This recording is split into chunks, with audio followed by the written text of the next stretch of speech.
చేనేతలకు సంబంధించి గతంలో వైఎస్ఆర్ కాంగ్రెస్ పార్టీలో ఏ విధంగా మేలు జరిగింది, ఈరోజు చేనేతల యొక్క పరిస్థితి ఎంత ఇబ్బందికరంగా ఉందో మనందరికీ తెలిసినదే. గతంలో దయచేసి ఊరుకున్నాను. గతంలో ఇదే చేనేతలకు రేషన్ ధరలు 3,000 రూపాయలు పెరిగినప్పుడు, నేను అప్పుడు ఎమ్మెల్యేగా ఉన్నప్పుడు 2009 నుంచి 14 సమయంలో ముడిపట్టు ధరలు పెరిగాయని చెప్పేసి అంతా కూడా ధర్నా చేశాం ఇదే పిఆర్టీ సర్కిల్లో. ఆ ధర్నాకు మద్దతు తెలుపుతూ వీళ్ళని ఏదో విధంగా ప్రభుత్వం నుంచి ఆదుకోవాలా అని చెప్పేసి మొట్టమొదటిసారిగా ఈ ఆంధ్రప్రదేశ్ చరిత్రలో మొట్టమొదటిసారిగా ఎలాంటి దళార్లు లేకుండా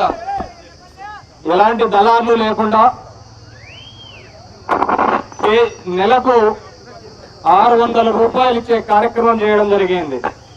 ఖచ్చితంగా 10 సంవత్సరాల కింద ఈ పని మేము చేయడం జరిగింది. ఎటువంటి దళారులు లేకుండా మగ్గమున్న ప్రతి ఇంటికి 600 రూపాయలు చేయడం జరిగింది. అది వాళ్ళు వీళ్ళు ఎవరు సిఫార్సు లేకుండా పోయి తెచ్చుకునేవాళ్ళు. తర్వాత వచ్చిన తెలుగుదేశం ప్రభుత్వం 2014 నుంచి 19కి ఇదే 600 రూపాయలని 1000 రూపాయలు చేస్తామని చెప్పడం జరిగింది. అయినా వాళ్ళు ఎక్కడా చేయలేదు. వాళ్ళు చేయకపోతే ఇదే ఆర్టీఓ ఆఫీస్ దగ్గర, సెరికల్చర్ ఆఫీస్ దగ్గర ఎన్నో ధర్నాలు చేయడం జరిగింది.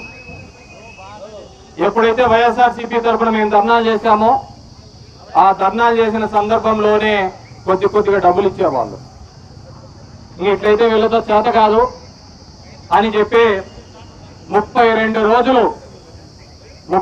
రోజులు తహసీల్దార్ ఆఫీసుల ముందర రిలే నిరాహార దీక్ష చేయడం జరిగింది.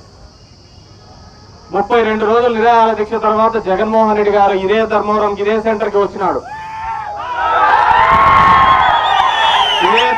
ఇదే సెంటర్కి వచ్చి ఆయన మనకు ఇచ్చిన మాట ప్రకారం అర్హత గల ప్రతి చేనేత కార్మికుడు, మగ్గమున్న ప్రతి చేనేతకు కూడా 2000 రూపాయలు నెలగా చొప్పున సంవత్సరానికి 24,000 రూపాయలు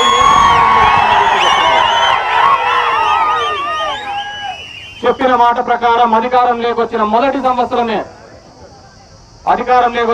సంవత్సరమే తన పుట్టినరోజున డిసెంబర్ 21, 2019 రోజులు ఇదే కాలేజ్ గ్రౌండ్ లో మన ధర్మవరంలోకి వచ్చి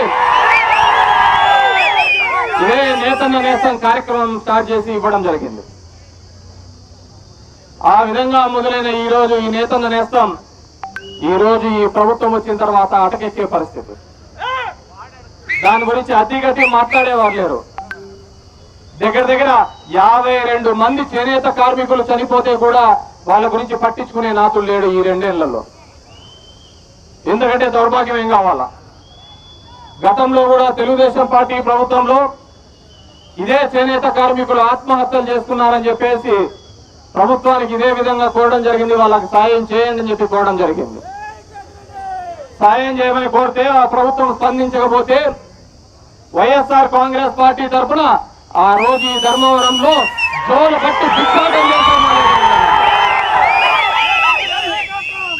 బట్టి భిక్షాటన చేసి ఆ భిక్షాటన 65,000 రూపాయలు ఒక్కొక్క కుటుంబానికి ఆదుకోవడం జరిగింది. ఆ రోజు ఆదుకోవడమే కాదు, ఆ కుటుంబాలకందరికీ చెప్పడం జరిగింది, తర్వాత వైఎస్ఆర్ కాంగ్రెస్ పార్టీ ప్రభుత్వం వస్తేనే మీకు 5 లక్షల రూపాయలు మేము ఇస్తాము అని చెప్పి చెప్పడం జరిగింది. చెప్పిన దాని ప్రకారమే ఏ రోజైతే నేతన్న నేస్తం ప్రారంభమైందో అదే రోజు ఆ చేనేత కార్మికులు ఇంటింటికి వెళ్లి 5 లక్షల రూపాయలు ఇచ్చి ఆదుకున్నామో లేదో ఆ కుటుంబాన్ని పోయి అడిగితే తెలుస్తుందని చెప్పేసి తెలియదు.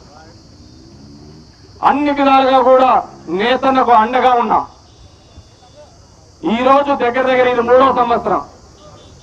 75,000 రూపాయలు ఇదే చేనేత కార్మికులు ఒక్కొక్క చేనేత కార్మికుడికి ఈ కూటమి ప్రభుత్వం బాకీ పడిందా లేదా అని చెప్పేసి నేను అడుగుతున్నాను.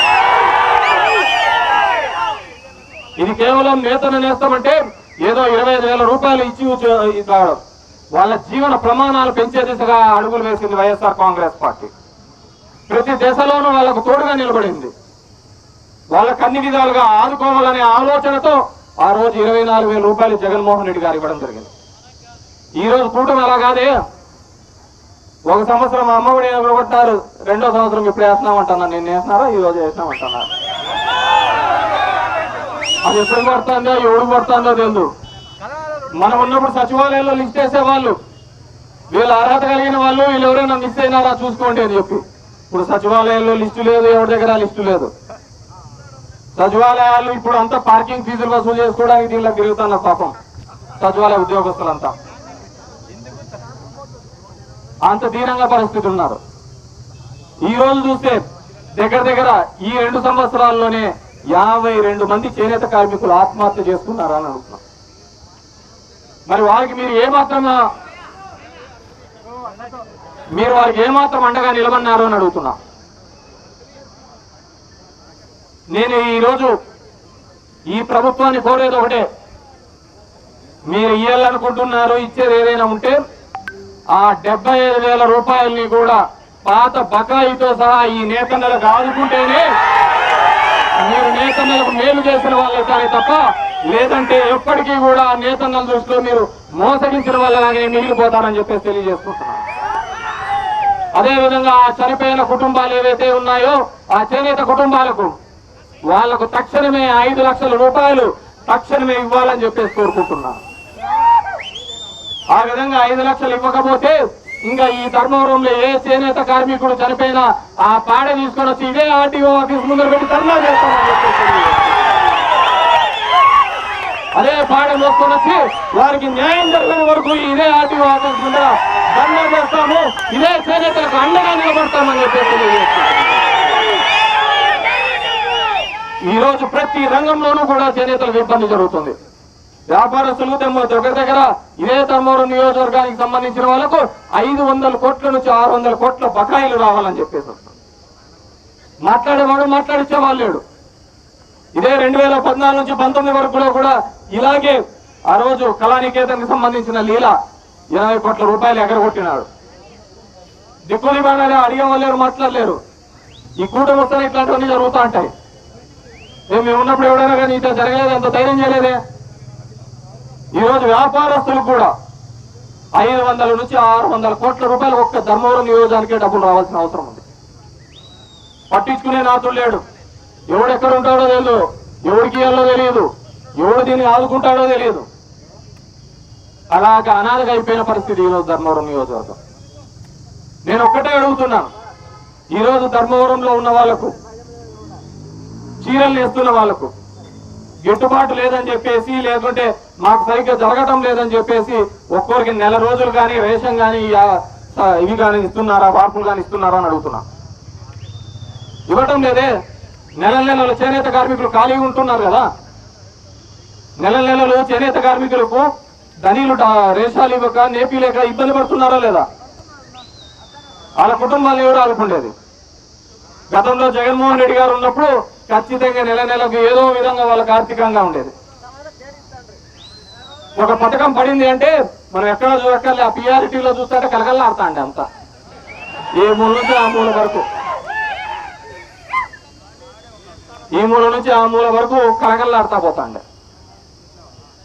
కానీ ఈరోజు పరిస్థితి ఏంది? ఎప్పుడు రూపాయి పెడుతుంది అని దాచిపెట్టుకుందామా, లేదంటే మళ్ళీ వచ్చే నెల ఎట్లా గడుస్తుందో అనే ఆలోచన చేసే పరిస్థితులు ఈరోజు చేనేత కార్మికులు ఉన్నారు. కాబట్టి ఈరోజు ఇంత పెద్ద ఎత్తున కార్మికులకు అండగా ఉండాలని, కార్మికులకు తోడుగా ఉండాలని చెప్పేసి ఉద్దేశంతోనే వైఎస్ఆర్ కాంగ్రెస్ పార్టీ ఈ దీక్ష చేపట్టింది, ఈ ర్యాలీ చేపట్టింది. ఖచ్చితంగా మేము ఈ ప్రభుత్వాన్ని కోరుతున్నాం, మీరు కేవలం ఎలక్షన్ల స్టెంట్ల కోసం, ఎలక్షన్లు వస్తున్నాయనే ఉద్దేశంతో పథకాలు ఇచ్చేది కాదు. వాళ్ళ జీవితాలు మెరుగుపరిచే విధంగా, వాళ్ళని ముందుకు తీసుకొని పోయే విధంగానే ఖచ్చితంగా మీరు అడుగులు వేయాలని చెప్పేసి తెలియజేసుకుంటున్నాను.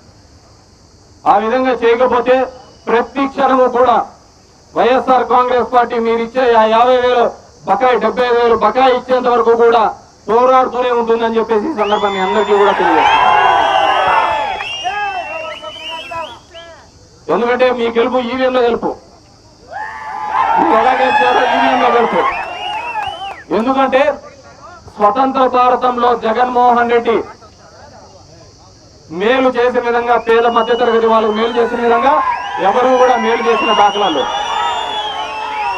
జగన్మోహన్ రెడ్డి మేలు చేసిన విధంగా, జగన్మోహన్ రెడ్డి సాయం చేసిన విధంగా వైఎస్ఆర్ కాంగ్రెస్ పార్టీ అంత సాయం చేసిన తర్వాత ఏ మనిషి పక్కకు ఓటేయడు. అన్నం తినేవాడు ఎవరు పక్కకు ఓటేయడు. అది ఈవీఎంలు కాబట్టి పక్కకు పోయినాయి వాటిని.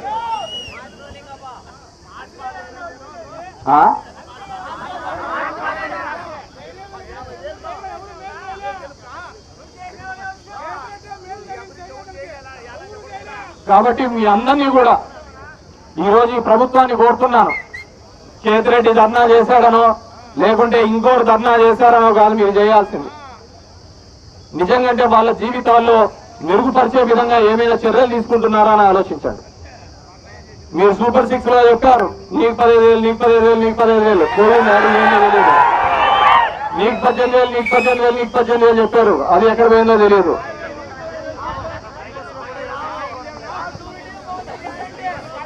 ఇంకా వాలంటీర్లకు అయితే అదేదో పాల్కోనే ఏదో ఇస్తా అన్నాడు. అప్ప పూతరేగలు అడిగిపోయినాయో తెలియదు. సచివాలయ ఉద్యోగస్తులు అయితే వాచ్మెన్లను వాడుకున్నట్టు వాడుకుంటున్నారు. ఈరోజు బడి ఏ విధంగా ఉందో, హాస్పిటల్స్ ఏ విధంగా ఉన్నాయో వీటన్నిటి గురించి ఆలోచించుకోవాల్సిన అవసరం ఉంది. ఖచ్చితంగా ఇది కేవలం చేనేత కార్మికుల కోసం చేస్తున్నది కాబట్టి అక్కడి వరకే మాట్లాడదలుచుకున్నాను. ఖచ్చితంగా వైఎస్ఆర్ కాంగ్రెస్ పార్టీ రాబోయే కాలంలో ఖచ్చితంగా చేనేతలకు అండగా నిలుస్తుంది.